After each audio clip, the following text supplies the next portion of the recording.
Welcome back to the Red Path. Today we're going to take a look at primary objectives and how you can maximize your potential in getting the most from them. But before we jump into that, I would like to draw your attention to the fact that there's just a few days left to win this stunning commission painted Be'lakor, and all you have to do is donate $5 to save the children using the Tiltify link down below. I would also like to add that Neil the Paintsmith has actually just opened himself up for public commissions. There'll be a link to his Instagram and Facebook below as well, so please consider giving him a like, a subscribe, a follow, whatever you want to do. But once again, just a few days left to donate just $5 to save the children, and you have a good chance of winning this stunning Be'lakor model.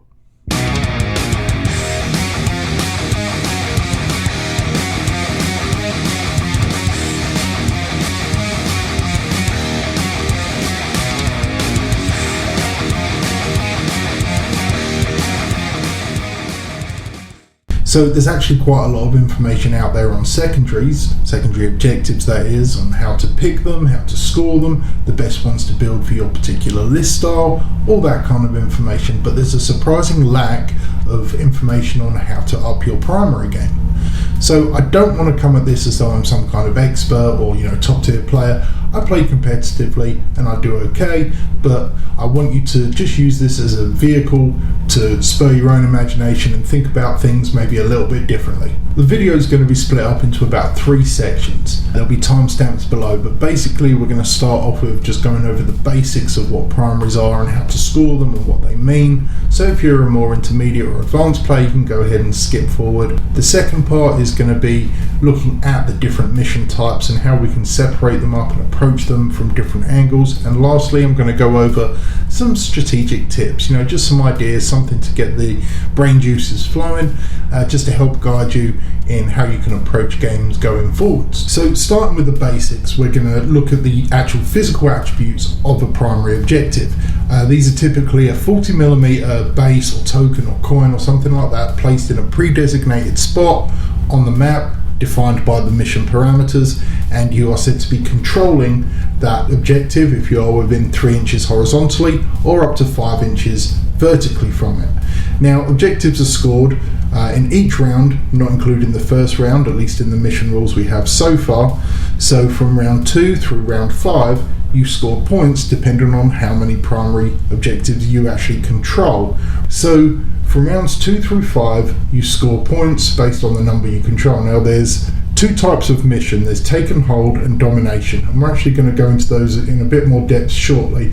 But essentially in take and hold, you hold 1 primary, you score 5 victory points. If you hold 2 primaries, you score 10 victory points, 5 for one and 5 for the second one. And then if you hold more primary points than your opponent, you'll score an additional 5 VP for holding more than your opponent. Essentially, hold more makes sense. Then domination, you have to hold 2, hold 3, and again hold more. Now there's an interesting interaction here which I've never really seen talked about. It's come up maybe once in all the games I've played in Night. In domination, that is where you have to hold 2 to score 5, 3 to score an additional 5, and hold more to score the final 5 to get the 15 for the round. If your opponent holds 0 primary objectives and you hold 1 primary objective, you actually hold more, and so you can still score 5 VP by only holding 1 in a domination mission. It doesn't happen very often, but it's worth remembering so you correctly score your primary points at the end of the round. And again, only in rounds 2 through 5. So primary points are scored, and they are called primary for a reason. Really, they're the most important thing in the mission you're playing. They're what you should be aiming for primarily, funnily enough. They earn you 45% of your points through the game. You can earn up to 100 VP, 10 for having a battle-forged army, 45 for your primaries, and 45 for your secondaries. However, secondaries sometimes have a little bit of swing to them, because you may have to pick secondaries that don't have as high a ceiling. For instance, I often take retrieve Octarius data where I can only score a maximum of 12, or if I have to pick assassinate against an opponent who's got a very strong list that doesn't give much away, I may only be able to score 7 or 10 victory points from it. However, primaries the agency is on me, the onus is on me as the controlling player, and I should, realistically, in most take and hold missions, at least be able to score 40 points through the game, assuming I'm not tabled very quickly, and that's just by virtue of making sure I just hold 2, and most missions have 2 objectives, very close to your deployment zone or in your deployment zone. So you have a lot more control and say in how you score those points. So you should typically figure out how your list works, how much OBSEC you have and stuff like that, and try and make sure you're maximizing as many points as you can from your primaries. So we're going to talk about the mission types a bit now, and I actually break this down into 4 subcategories, not the 2 that we typically expect, which, as I said, was take and hold and domination. Hold 1, hold 2, and then domination is hold 2, hold 3, hold more. The way I break this down, I would keep all the domination missions together, although the scouring is kind of its own thing just because of the weird way that mission works. But, vital intelligence, the scouring and overrun. As domination, you have a number of objectives and you have to hold 2 of them, 3 of them, and more of them. The next way I break it down is the take and hold missions, which have 6 objectives. That is retrieval, scorched earth, and surround and destroy. Then the third category I include is actually battle lines, because it's the only mission in the game with 4 objectives, and it's a hold 1, hold 2, take and hold. And the final category I break it down into is the 5 objective take and holds, which is priority targets and sweep and clear. This is actually my favourite subcategory, I suppose. So one consistent theme throughout all the missions, regardless of their category, is the concept of holding more. And the easiest way to think about this is holding 51% or more of the objectives on the table. Now, for the 5 objective missions, the ones I said are like priority targets, if you hold 3 of the objectives, you are by default holding more than half, and if you hold 3 objectives for every turn of the game, you will max out, and your opponent can't. They could technically score 40 points by holding 2 objectives every scoreable turn of the game, but you will score 45 to their maximum 40, and you will actually max out after 3 turns and are then free to move forwards and destabilize them and reduce their primary scoring and possibilities. But generally that's only really applicable to 2 of the missions because they have an odd number of objectives on the table. The rest of the missions have 4 or 6 objectives, and this can actually be quite difficult because holding 51% is not possible. Once you hit 50% in a battle lines, for instance, you actually have to hold 3 of the 4 to hold more, you would think. However, another way to look at it, if you're holding 2 in battle lines, for instance, which has 4 objectives dotted around the map, if you're holding 2 of them and your opponent's holding 2, you're both scoring 10 points, right? However, if you're holding 2 and you can shoot or assault or kill in any way you can your opponent off one of their objectives, so they're only holding 1, you'll be holding 2, they'll be holding 1, and at that point in time you will also be holding more, and they will only score 5 victory points for holding 1.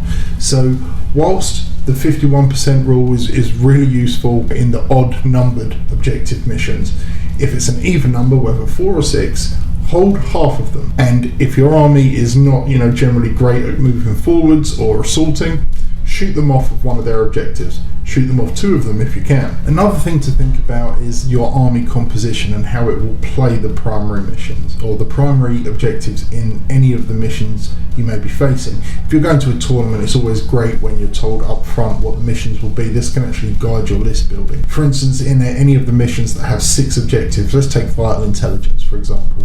If you've only got 3 OBSEC units in your army, a good opponent may prioritise eliminating those OBSEC units very early and perhaps holding some of theirs back, right? And the reason for that would be, if they can kill 2 of your OBSEC units, right, you can easily leave something on the backfield holding that 1 objective in the back corner, but there's 4 objectives in the centre field in a diagonal line, and you may be able to throw some Terminators on there or whatever powerful units you've got. All they have to do is get 1 cultist and get it on there to steal it and take that away from you and potentially swing it in their favour. So you want to include how you're going to score primaries and effectively over multiple turns when you're building your list, whether that's multiple cheap units of OBSEC or large blobs, because remember, a single model can only hold one objective, but a unit can hold multiple objectives. So it's possible to string out a unit and claim 2 or even 3 objectives. Another thing to consider is if you play a combat army, like, I play World Eaters almost exclusively. If you play a combat army and it's not particularly fast, Death Guard's a pretty good example of this, you need to make sure you have a way to push forward, because you can struggle on like the 6th objective, or especially I think Battle Lines is probably the worst mission in my opinion for a slow combat army, because you have to hold 3 to ensure you get that primary swing. You're going to need to hold 3, and Death Guard haven't got the best shooting. They've got some decent tricks, but they're very resilient and probably better at combat than they are at shooting. So if that's the sort of army you play, you need to make sure you've got ways to contest or destroy the opponents on an objective. Now, PBCs with their mortars, they can do some work, sure. There are particular missions your army may suffer in, and it's not just limited to slow combat armies. Whatever type of archetype your army is, think about where it might be weak. If there's too many objectives, if there's too few and you have to bunch up, think about how your army interacts with those primary objectives on the table. Okay, so I'm going to talk about strategies here in a moment, but before I do, I'd like to hear your thoughts. What do you think the best ways to approach scoring primaries are? Are primaries something you actually actively look for, or do you focus more on your secondary mission and any primary score you get, that's just a bonus? What are the best ways to approach winning the game? Is it primaries? Is it secondaries? Tell me your thoughts. Let me know down in the comments, or consider joining the channel Discord. We can talk about it there, because we've always got good tactical and strategic conversations going on. And yes, we are a World Eaters focused channel, but we have a lot of different Chaos factions represented. A lot of people play lots of different armies, so it'd be great to have you join in. But let's go ahead and talk about some strategy, right? So first, I want to explicitly underline the fact that these are just my ideas, right? They're just concepts. They're not going to win you, multiple games. They may occasionally crop up, but it's more about developing a thought process and a way of approaching things and looking at the game in a specific way, so you can use your personal strengths and the things you're good at to develop yourself and play a better game. So the first sort of strategic tip I want to talk about, I kind of mentioned it earlier, it's on any of the 5 objective missions, sweep and clear, priority targets being the 2 I can think of. So again, you only need to hold 3. So if we look at sweep and clear, that's the map with 4 quadrants and a circle in the middle with a central objective and 4 in each corner. So whichever quadrant you start in, you have 1 objective in your home base, you have 1 12 inches outside your deployment zone, and another 1 15 inches outside the other flank, and then 1 9 inches away in the centre. So you can immediately tell you've got 1 easy to claim primary point, which you can hold, and then you can actually move away from. You retain score in that mission per the mission rules. You've got 1 12 inches away, so we're going to call that your preferred primary. Then you've got the central one, and then you've got the enemy's preferred and their enemy's home. So with the 5 primary points, we can kind of define which ones are going to be the best ones to take. So we know obviously our home one, easy to take. If you've got a cheap unit that can sit there and screen it out in case the enemy has deep strike or flying units that could come in and steal it from you, fine, but generally you can take it and move away from it. Then you've got your preferred objective, that's the flank that's where the objective is 12 inches away. If you've got a fast unit that can jump over there, jump pack units or units with an auto advance, anything like that, getting them over there on your first turn and maybe behind some cover, holding it in preparation for your second turn to score it, that's great. Likewise, if you've got a fast unit that's maybe good in combat or got some good anti-horde shooting or something, you could position that near your opponent's preferred flank and use that to harass the enemy when they move there, because they're almost certainly going to do the same trick, right? So if you can separate your forces, have something cheap on the backfield, something fast on your preferred flank, and then something aggressive and fast on your enemy's preferred flank, that should leave you about 75-80% of your army to move forwards to the centre. And anyone who's played sweep and clear knows you always have a big fight in the centre, because you need 3 to hold more. So that third one is the middle. You're going to come there. There's very few army builds I can think of which would actually consider, taking the 3 on, their home one and the 2 on the flank. So I suppose it's possible. In that way, if you hold 3 of the 5 objectives for 3 turns, you've maxed out. You only need to score about 31 victory points on your secondaries to technically guarantee winning. Now, it is possible if your opponent completely demolishes you and maxes out on that 5th turn that they could catch you, but in a typical game, if you've scored 45 in 3 rounds, your opponent's only scored a maximum of 30, and even if they score 45, they'll get 85, including their battle ready painted. You can score 86 if you score 31 on your secondaries. So, it should be relatively easy to score something like Retrieve Octarius, certainly for 8 points on that particular mission. Engaging all fronts and behind enemy lines are fairly easy to get, and if you've got some good gimme secondaries, something else to really strive for.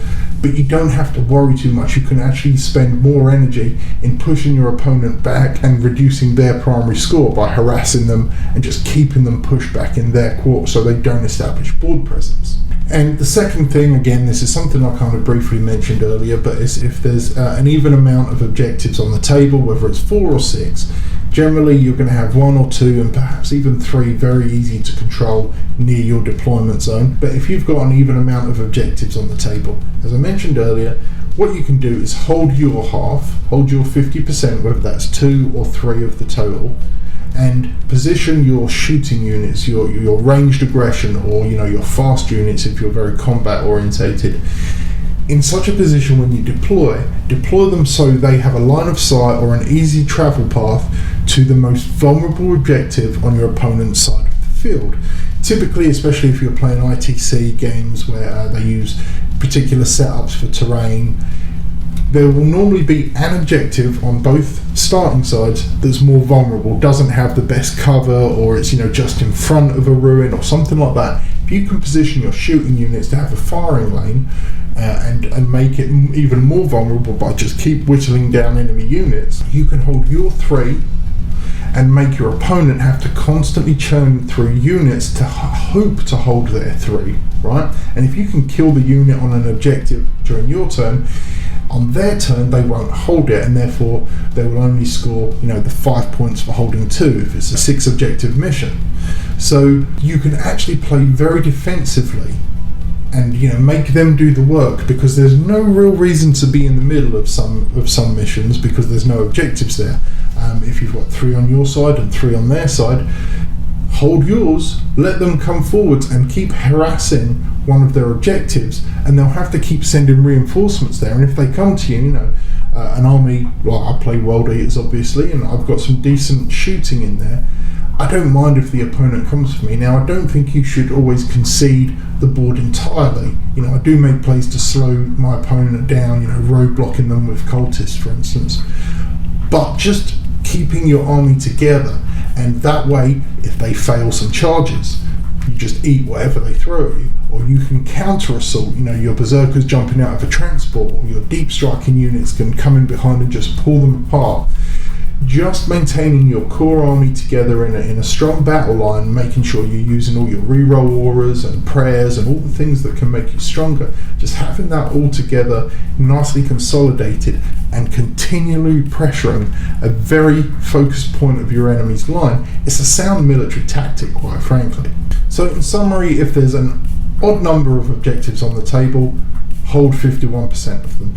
If there's an even number of objectives on the table, hold 50% and make sure your opponent doesn't hold 50%. Alternatively, if your army is very naturally fast or mobile, you can of course go forwards and try and hold more than half of the objectives and then make them fight you off one of them. That's an equally valid tactic. Something to always consider, like I obviously mentioned, shooting units, to weaken an opponent's objective. But if you've got fast mobile units, Raptors are a really good example, or Warp Talons if you're a Chaos player, right? Raptors and Warp Talons are superb as a World Eater because we get the Apoplectic Frenzy to 9-inch move them before the game. But other armies have similar things like Alpha Legion and things like that.